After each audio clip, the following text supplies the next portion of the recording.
আমরা প্রতিদিনে মাইকে সেহরি খাওয়ার জন্য ডাকতাম।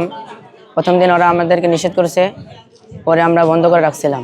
পরে আবার এলাকার মানুষ আমাদেরকে বলছে যে সেহরি ডাকার জন্য ওরা উঠতে পারে না, সেহরি না আমরা মাইক না চালু করলে। তখন আমরা ওদের কথা চালু করছি আবার।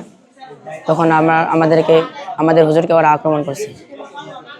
তখন আক্রমণ করার পরে আমরা হুজুরকে আটকাতে গেছি, তখন আমাদেরকে সব মারছে। মাদ্রাসার আশেপাশের এই বেড়াগুলো ভাঙচুর করেছে, মাদ্রাসার ভিতরে আক্রমণ করছে আমাদেরকে। আমি পানি খাইছিলাম, আমাদের হুজুর উপরে আক্রমণ করছে। পরে আমি দুধ দিয়ে আসছি, হ্যাপিকোনার টিউবওয়েলের ওখানে পানি খাইতেছি। পরে পিছন থেকে আমার ডাং দিচ্ছে, আমি বলতে পারি না। উনি ওস্তাদদেরকে খালি মারতে আছে জুতাটা দিয়ে। তখন আমরা ভাবলাম যে উনি যেহেতু মহিলা মানুষ, ওনার সাথে তো আমরা যাবো না, যেহেতু মহিলা মানুষের গায়ে হাত ধোয়া নিষেধ, এটা রসুলের হাদিস।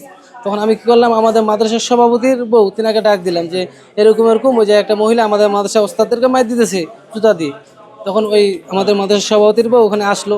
আসার পর উনি যখনই ধরছে, মহিলাটাকে সরাই দিচ্ছে পিছন থেকে, ওনার হাজব্যান্ড, ওনার স্বামী আমাদের মাদ্রাসার সভাপতির বউ মাথায় বাড়ি দিচ্ছে, সাথে সাথে মাথা ফাটে গেছে। হুজুরে একটা দৌড় মারিয়ে দিয়ে অনেক দূর চলে গেল, যায় সব বাচ্চাগুলাকে ডাক দিল, হুজুরগুলাকে ডাক দিল।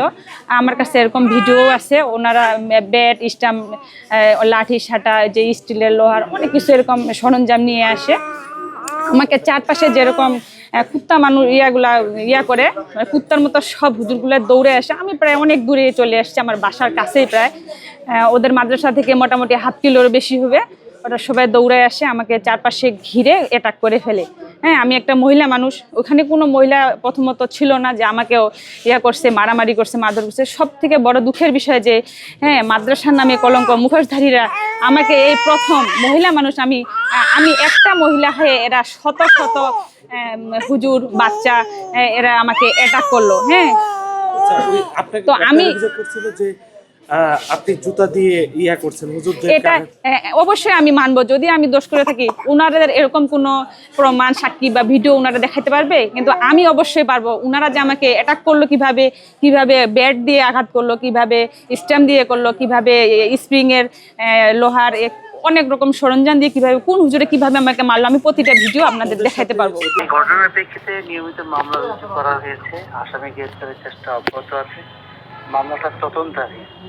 ডাকা নিয়ে মারামারি, এই ধরনের ঘটনা আছে। সেই রীতে ডাকাটা যেমন পাশাপাশি তাতে জীবন সংক্রান্ত সমস্যা হবে।